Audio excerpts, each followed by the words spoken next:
இருந்தாலும் அவன் என் தம்பி. நான் எப்பவும் ஆதரிப்பேன். அவன் என்னை எதிர்த்தே வேலை செஞ்சாலும் அது.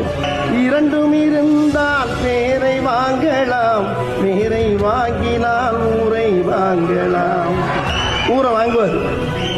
எனக்கு 100 வயசானாலும் விஜய் வந்து சிறந்த ஒரு நடிகர், உச்ச நடிகராக இதை விட அடுத்த ஸ்தானத்துக்கு போகக்கூடிய வாய்ப்பு அவருக்கு வரும். இந்த மேடையில் சொல்றேன், அந்த வாய்ப்பு வரும்போது I'll be behind Vijay because I love him from the bottom of my heart. உனக்கு இனி வரப்போறது நல்ல நாட்கள் இல்ல. நம்ம மனுஷங்க நினைக்கிற யாரும் நம்ம ஆளுங்க கிடையாது. எதிரி எதிரிதான். அதுல அண்ணனும் கிடையாது, தம்பியும் கிடையாது.